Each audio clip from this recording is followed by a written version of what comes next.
जिला भिवानी के विद्यानगर क्षेत्र में 3 कोरोना पॉजिटिव मिलने के बाद विद्यानगर को क्वारंटाइन क्षेत्र घोषित कर दिया गया, जिसके बाद आज भिवानी स्वास्थ्य विभाग की टीम ने पुलिस की मौजूदगी में विद्यानगर क्षेत्र के लोगों के सैंपल लिए, साथ ही उस क्षेत्र को पूर्ण रूप से सील कर दिया कि पूर्ण रूप से क्षेत्र के लोगों के सैंपल लिए जा रहे हैं तथा साथ में आंगनवाड़ी, आशा वर्कर व अन्य स्वास्थ्य विभाग की टीमों द्वारा घर घर जाकर स्कैनिंग भी की जा रही है। अभी फिलहाल 50 परिवारों के सैंपल लिए जा रहे हैं जो उसके आसपास में रहते हैं। वो पूर्ण रूप से सील कर दिया गया है, जिसको लेकर 3 पीसीआर राइडर व पुलिस कर्मचारी यहाँ पर तैनात किए गए हैं, जो कि पूर्ण रूप से इलाके के गश्त कर रहे हैं और साथ में पूर्ण रूप से इलाके में बाहरी रूप से आवाजाही तथा कॉलोनी के लोगों का बाहर जाना वर्जित है। क्षेत्र को पूर्ण रूप से सील किया गया है। इनिशियल वस्तुओं को जिला प्रशासन द्वारा इन लोगों तक पहुंचाया जाएगा। जिला प्रशासन की तरफ से विद्यानगर एरिया को कंटेनमेंट जोन घोषित कर दिया गया है और एज पर एसओपी हम जितने भी आसपास के 50 घर हैं उनकी हम सबकी आरटीपीसीआर सैंपलिंग करवाएंगे। सर, जो पॉजिटिव केस आए थे उसमें जो बताया जाता है कि हिस्ट्री में उसकी पत्नी के साथ मिलने दिया गया था, तो उसकी पत्नी हमारे में आज भी हमें बीएसएफ जवान की पत्नी की रिपोर्ट मिली है, उसमें वो नेगेटिव पाई गई है। इनका हमें डाउट है कि ये कहीं कॉन्टैक्ट से और कहीं जगह से रहा है। मैंने अपनी सभी हिस्ट्रीज और हमें भी गए हैं, अभी तक कुछ नहीं बताया, गोल में जवाब दे रहे हैं। और हमें पता लगा है आपने सूत्रों से ही कि हमें 6 और 8 तारीख को यहाँ डॉक्टर जितेंद्र रंगा उनके यहाँ भी अपने बच्चे को दिखाने गए थे, एक हेयर ड्रेसर के पास कटिंग करवाने गए हैं और जो भी मिल्कमैन थे वो भी पता लगा के हमें उनकी सबकी आरटीपीसीआर सैंपलिंग करवाएंगे। सर, आगे क्या निर्देश रहेंगे यहाँ पे क्या इलाके को सील भी किया गया? बिल्कुल, इस विद्यानगर एरिया को पूरी तरह से जिला प्रशासन द्वारा सील किया गया है और लोगों को यही हम अपील करना चाहते हैं कि वो अपनी ट्रैवल हिस्ट्री को छिपाएं नहीं। कोई भी रेड हॉटस्पॉट एरिया से आता है तो जिला प्रशासन स्वास्थ्य विभाग को सूचना दें ताकि हम लोगों को इस महामारी के संक्रमण से बचा सकें। सर, एक्टिविटीज़ क्या रहेंगी लोगों की? क्या वो कॉलोनी से बाहर आ जा सकेंगे या नहीं जा सकेंगे? बिल्कुल, इनिशियली जो सामान है उनके लिए क्या आना जाना बंद रहेगा। जो भी इनिशियल रोजमर्रा की जरूरतें हैं जिला प्रशासन द्वारा। पहले हमारे को सूचना मिली थी कि कुलदीप है, बीएसएफ में नौकरी करता, दिल्ली में नौकरी करता था। उनका कोरोना पॉजिटिव आने पर 5 तारीख उनका देहांत हो गया था। तो उसी समय स्वास्थ्य विभाग की टीम के साथ लग करके यहाँ के उसके क्लोज कॉन्टैक्ट के सैंपल्स लिए गए थे। जो उसका बिल्कुल क्लोज था, पड़ोसी था सतीश, जो जेबीटी टीचर है, और उसके 2 बच्चे कल रिपोर्ट आई और पॉजिटिव आई। तो अब सारे इस विद्यानगर को सील कर करके और पीसीआर राइडर लगा करके कुल सतीश के जितने भी क्लोज कॉन्टैक्ट हैं उनके सभी के स्वास्थ्य विभाग से सैंपल करवाए जाए। अब तक उसने जो बताया है वो उसकी पूरी हिस्ट्री हमने ले ली। उनकी वाइफ रहती है दिल्ली में है, वो उनकी वाइफ को भी छोड़ने गया था। कुलदीप को भी जहाँ तक हमें उसने बताया, कुलदीप को भी वही साथ लेकर के आया था। उनके लिए यही दिशा निर्देश है कि जो अपने घरों में रहें और प्रशासन और स्वास्थ्य विभाग की टीम को कोऑपरेट करें ताकि इस महामारी में और कोई ज़्यादा फैलाव ना हो।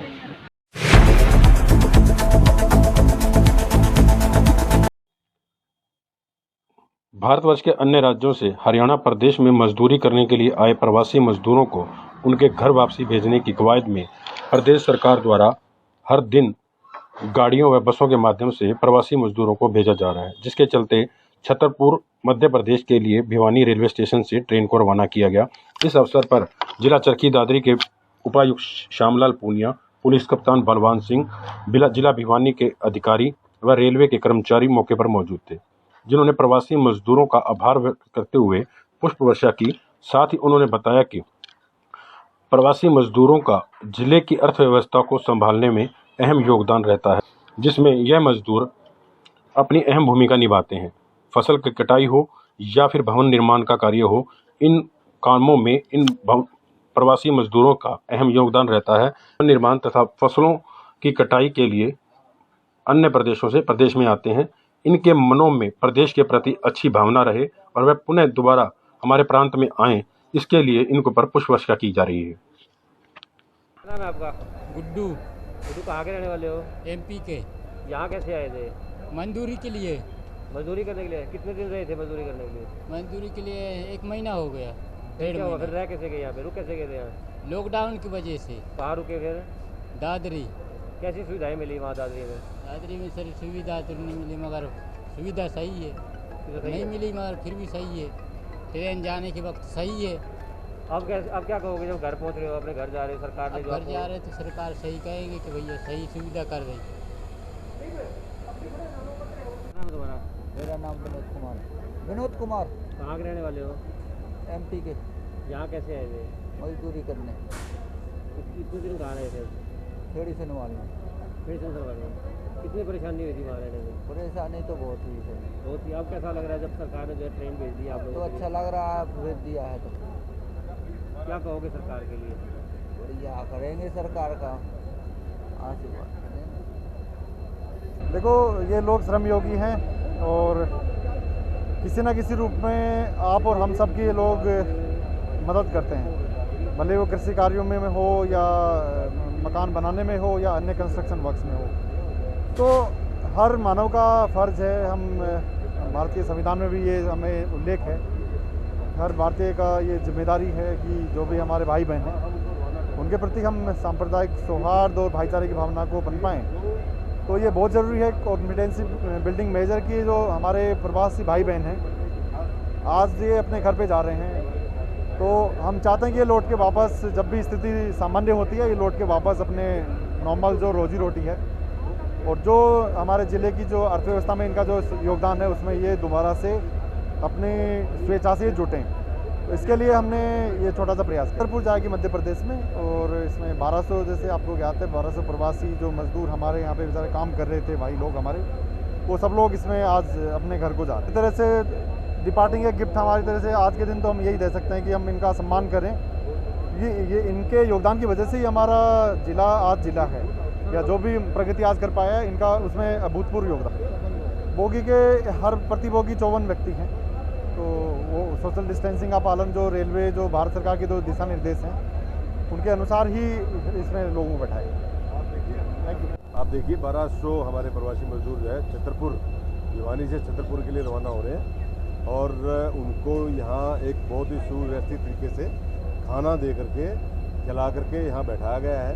उधर से ही सीट नंबर और कोच नंबर हमने उनको बता दिया था टाइम से पहले, 1 घंटा पहले, टाइम से पहले जो है ना प्रिपरेशन हो चुकी थी, सभी बैठ चुके हैं और ट्रेन बिल्कुल सही टाइम के ऊपर अभी रवाना हो रही है। और उनको रास्ते के लिए भी हमने खाना दे दिया है। वो एक पॉजिटिव गेस्टर है, हमारी गुडविल है, और जो हमारे प्रवासी भाई हैं वो इस बात को मानते हैं कि वो हरियाणा में आते हैं तो उनको काम के साथ में जो है ना मान सम्मान और इज्जत भी मिलती है, और उसी मान सम्मान और इज्जत को हम बरकरार रखने के लिए यहाँ पर स्वयं मैं और डीसी साहब प्रेजेंट हैं और फूल बरसा रहे हैं उनको, इस उम्मीद के साथ में कि फिर वो हमारे प्रांत में आएंगे और हमारी जो आर्थिक व्यवस्था है उसके अंदर अपनी भागीदारी वो जरूर सुनिश्चित करेंगे।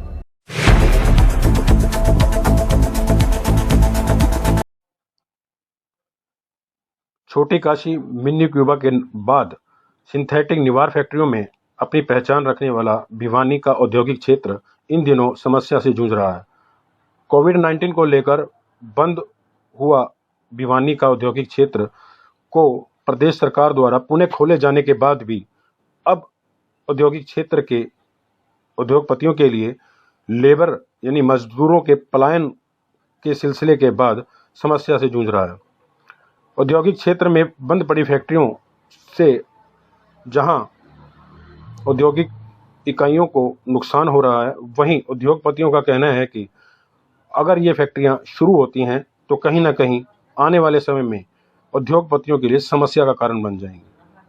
उनके लिए बैंकों की लिमिट, बैंकों के इंटरेस्ट और लेबर के खर्चे आने वाले समय में बड़ा समस्या का कारण बनेंगे। प्रदेश सरकार द्वारा इसके लिए उनको किसी प्रकार का सहयोग नहीं दिया जा रहा। अगर सहयोग प्रदेश सरकार के द्वारा मिलता है तो कहीं ना कहीं ये फैक्ट्रियां उभर पाएंगी, अन्यथा इन फैक्ट्रियों को बंद होने से कोई नहीं रोक सकता।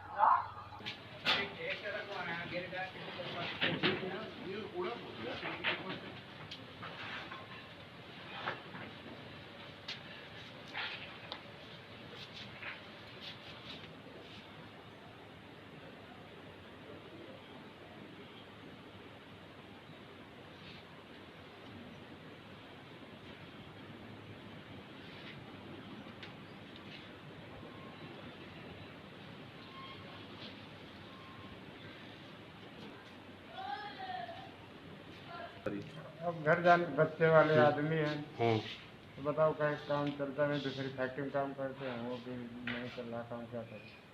तो वापस जाने जा रहे हो घर? घर जाने का फिर बताओ, 2 महीना हो गए, बच्चे कैसे खिलाऊंगा, परेशानी आ रही कहीं? परेशानी आ रही, कैसे काम चलेगा। खाना पीना है ना, 1.5-2 महीने बैठे बैठे हो गए, अब क्या करूँ। अब घर जाने की इच्छा हो रही, लेकिन अब गाड़ी घोड़ी चल नहीं रही। अब पैदल जाने की कोई व्यवस्था हो रही कि पैदल मैं जा सकता हूँ, क्या करूँ। अब मजबूरी है, करीब 7-8 हज़ार रुपया कर्जा हो गया, और 4-5 महीने रुकूंगा तो कर्जा ऊपर हो जाएगा, फिर लाला भी परेशान करना शुरू कर देगा, क्या करूँ मैं। तो परेशान हूँ, तो ये सोच रहा पैदल निकल जाऊँ, कैसे क्या करूँ। तो भाई किराया भाड़ा मान लीजिए अभी जो 400-500 पड़ा है वो भी नहीं रहेगा, तो यहाँ किससे जाऊँ। कहाँ के रहने वाले हो? मैं यूपी का हूँ, यूपी रायबरेली जिला। कितने किलोमीटर यहाँ से? यहाँ है मेरा 700 किलोमीटर। तो 700 किलोमीटर पैदल चले जाओगे? क्या करें, साधन सुधन पैसे तो जाना पड़ेगा यहाँ से, क्या करूँ। यहाँ खाने को नहीं मिले, मालिक कोई चीज़ का सुनाई नहीं करेगा, क्या करेंगे। अभी जो काम करो, अभी 5 महीने लॉकडाउन हो जाएगा तो फिर कौन देगा मेरे को। अभी इस पर पैसे कैसे मिलेंगे?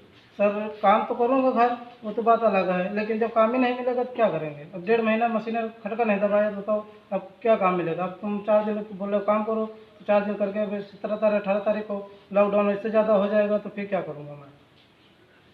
क्या दिक्कत आ रही, कहाँ परेशानी आ रही? परेशानी तो जी यही है, धागा वागा नहीं है, परेशानी खाने पीने की है जी। माल वाल आ रहा है पीछे से फैक्ट्री में? ना जी, धागा नहीं आ रहा है, तो मशीनें बंद है। तो फिर अभी क्या कर रहे हो फिर यहाँ पे, कैसे क्या करोगे, आगे क्या सोचा है? मैं तो यही सोच रहा घर चला जाऊँगा अगर भेजे तो। तो आपने टिकट बनवा लिया, आपको पास बनवा लिया? हाँ जी, ऑनलाइन करा लिया था वो आधार कार्ड का। तो अब क्या दिक्कत आ रही है?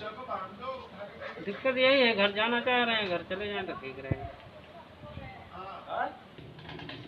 तो बातचीत हुई होगी लेबर से, आपकी लेबर को मतलब समझाने का प्रयास भी किया गया होगा माध्यम से आपके? बस तो वही ट्रेन का चक्कर है, ट्रेन चल रही है तो ट्रेन से चलेंगे तो कर लेते हैं, नहीं ट्रेन चलेंगे तो काम चला। तो अब तो क्या हालात है, अब क्या दिक्कतें आ रही हैं? लेबर की दिक्कत है, जब ट्रेन चलती कल जैसे ट्रेन लगी भिवानी में तो सब लेबर गई, कुछ कैरी से चलाएंगे तो ट्रेन लगी, जैसे ट्रेन लगी तो सब भाग गए। तो कहीं ना कहीं अब आगे कितने समय तक दिक्कतों का सामना करना पड़ेगा, आगे के हालात क्या होंगे अगर आपकी लेबर नहीं आती है? कम से कम 2-3 महीने कम से कम लगेगा, यानी इंडस्ट्री चल नहीं पाएगी? बिल्कुल नहीं चलेगा। और बाहर से अगर लेबर आती है तो उसके लिए फिर व्यवस्था नहीं बन पा रही, आगे चैन का सिस्टम कैसे बनेगा? जब ट्रेन नहीं चलेंगे तो लेबर बाहर से आएंगे। तो ये बाजार की दिक्कतों का सामना करना पड़ रहा है इंडस्ट्रीज को, और किस प्रकार से आगे इसका फायदा होगा? सर देखिए, अभी तो हमारे 2 महीने हुए हैं, फिक्स चार्जेस हमारे लगा दिए बिलों में। जो इनकी जो भी बड़ी यूनिट्स है, इनके एमएस के बिल है, एलएस के बिल है, फिक्स चार्जेस है, एक इंडस्ट्री के ऊपर बेकार में थोपा गया है। सीएम साहब ने सिर्फ 25% की कल परमिशन दी है, और जो कि गलत है। हमने सारी एसोसिएशनों ने कहा था कि फिक्स चार्जेस कम से हटाए जाए, उन्होंने नहीं माने। दूसरी बात सर, एक प्रॉब्लम ये आ रही है कि अब जैसे इन्होंने कहा कि भी लेबर नहीं है, 2 महीने तो हो ही चुके, हमने उनको हिसाब कर दिया, खाना पीना खिलाया, अब वो जा रही है। अब 4 महीने और हमारी फैक्ट्री बंद है। आप लगा के चलिए कि 6 महीने का तो हमारी सीसी लिमिट होगा ब्याज, ऊपर से सर हमारे ये जो फिक्स चार्जेस का जो लग रहे हैं, वो हम लोग कहाँ सर्वाइव कर पाएंगे, आप बताइए सर। तो पैसे देने पड़ेंगे, हमें अपना रॉ मटेरियल खरीदना पड़ेगा, पेमेंट पीछे से हमारी आ नहीं रही, क्योंकि होली के चक्कर में हमारी पेमेंट रुकी थी। होली के बाद आती, उस टाइम लॉकडाउन हो गया। अब माल किसी को चाहिए, क्योंकि आगे हमारी पीछे चल नहीं रही इंडस्ट्री। अब हम किसी से कोई भी रॉ मटेरियल मंगवाते हैं, वो कहते हैं पैसे दो, पैसे हमारे पास नहीं। तो आगे इंडस्ट्री को किस प्रकार की फेस करना पड़ेगा, इंडस्ट्री बंद होंगी, किस प्रकार का आगे प्रोसेस होगा? आप ही कराइए सर, 2020 में तो हमारी कोई इंडस्ट्री चल ही नहीं पाएगी। जो इस टाइम माहौल है, सरकार आर्थिक रूप से कोई हमें पैकेज दे नहीं रही, सिर्फ किसानों के लिए, मजदूरों के लिए सब कुछ है, इंडस्ट्री के लिए क्या है आप मुझे बताइए। इंडस्ट्री आगे चलती है, 2020 के मान लो अगर ये कोरोना से हम लोग निजात पा जाते हैं, तो उसके बाद इंडस्ट्री का परिस्वरूप क्या होगा आगे? उसमें क्या होगा, इससे हमारी जैसे 2 तरह की इंडस्ट्री होती है। एक तो है जो लास्ट स्टेज पे है, एक है एमएसएमई जो लघु में आती है। लघु वालों को सबसे बड़ी प्रॉब्लम आएगी, क्योंकि उनको फिक्स चार्जेस और लेबर की पेमेंट है वो कहाँ से करेंगे। सीसी लिमिट है बड़ी बड़ी, वो सब उनकी रुकी, और जो बड़ी यूनिट्स हैं वो तो सब सर्वाइव कर जाएंगी। सबसे बड़ी तो जो एमएसएमई की जो लघु स्केल की है, और जो कि हज़ारों की स्केल में है, हर चाहे गुनाह हो, चाहे फरीदाबाद हो, कहीं भी हो, चाहे भिवानी हो, हर जगह है वो इंडस्ट्री। वो सब उनकी आर्थिक स्थिति को आने टाइम कर्जदार होंगे, आर्थिक रूप से भी और आज वो चल पाएगी नहीं चल पाएंगी भगवान भरोसे। फिलहाल जो आज का मौसम है, यानी कि इंडस्ट्री बंद भी होंगी फिर, अगर जो नहीं सब्सक्राइब कर पाएंगे तो उसको दिक्कत 25% उम्मीद यही है सर। 3-6 महीने तक अभी खाली बैठेगा, 2 दिन में बैठ के तो क्या करेगा इंडस्ट्री वाला। कोविड-19 को लेकर इंडस्ट्री को बंद करने के आदेश देने के बाद दोबारा आदेश जारी किए गए थे खोलने के, तो उस समय में क्या परिस्वरूप है अब के समय में फैक्ट्रियों का? अभी जो परिस्वरूप चल रहा है वो बड़ा ही चिंताजनक है। ठीक है, सरकार सब कुछ कर रही है, गरीबों के लिए भी कर रही है, उसमें जो मध्यम वर्गीय और जो है वो थोड़े अभी मार खा रहे हैं, क्योंकि जैसे आज हम इंडस्ट्री शुरू करते हैं तो इधर से तो गवर्नमेंट ने ऑर्डर कर दिया सैलरी देने का, सैलरी भी देनी है, कच्चा माल भी लेना है, कच्चा माल हमारे यहाँ कैश में मिलता है, आखिर इतना फाइनेंस कहाँ से होगा, नंबर 1। नंबर 2, अभी कोई ज़्यादा प्रबंध हमारे हो नहीं रहे, ट्रांसपोर्टेशन बंद है, कच्चा माल आएगा कहाँ से? जो ये प्लानिंग दे रही है गवर्नमेंट, आधा अधूरी प्लानिंग है। तीसरी, लेबर की भी शॉर्टेज रहेगी, और यदि हम लेबर को बुलाते हैं तो एडवांस पेमेंट देना पड़ता है उनको भी, वो भी बिना एडवांस पेमेंट का कोई नहीं आएगा। तो कुल मिला के अभी इंडस्ट्री की हालत दयनीय है और अभी कोई भी स्टार्ट करने के मूड में नहीं है, क्योंकि जब तक फाइनेंशियल पोजीशन, जब तक पिछली लेबर को पेमेंट नहीं देंगे आगे काम कैसे होगा? और लेबर को पेमेंट देंगे कहाँ से? कि कोई भी, जब दुकानें बंद हैं तो पेमेंट नहीं आएगी, पेमेंट नहीं आएगी हम पेमेंट कहाँ से पैदा करेंगे? गवर्नमेंट ब्याज भी दिला देगी तो ब्याज कहाँ से भरेंगे? पहले ऑलरेडी इतना ब्याज भर रहे हैं। तो कुल मिला के आज इंडस्ट्री की हालत इतनी चिंताजनक है कि मेरे को नहीं लगता कि कुछ ज़्यादा इसका वो रहेगा, भविष्य ज़्यादा, मतलब अभी तो अंधकार में है। तो आज इतनी कमाइयाँ नहीं है कि जो गवर्नमेंट ने, अब गवर्नमेंट जब, एक बात बड़ा ही हमें अफसोस है कि 40 दिन में गवर्नमेंट तो कह रही है हमारे पास सारा फाइनेंस खत्म हो गया, हमारा सब खजाना खाली हो गया, तो हमारे पास खजाना कहाँ से आ गया? 40 दिन हमारी फैक्ट्री बंद थी, हमारे पास खजाना ढूंढा गया कि या गवर्नमेंट ने दे दिया, तो हमारा भी खजाना खाली है, अब हम उसको कैसे भरें?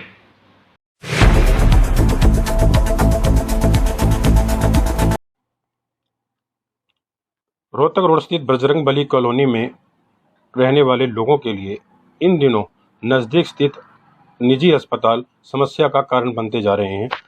यह समस्या उस समय उत्पन्न हुई जब बजरंग बली कॉलोनी के एक प्लॉट में सर्जिकल वेस्ट गिराया गया, जिसको लेकर बजरंग बली कॉलोनी के लोगों ने ऐतराज़ जताया है और साथ ही प्रशासन से मांग की है कि इस प्रकार की कार्रवाई करने वाले निजी अस्पताल संचालकों के खिलाफ कार्रवाई की जाए तथा इस प्रकार के बायो वेस्ट को फेंकने से रोका जाए। उन्होंने कहा कि इस प्रकार के बायो वेस्ट फेंकने से कहीं ना कहीं संक्रमण फैलने का और बीमारियां फैलने का खतरा रहता है।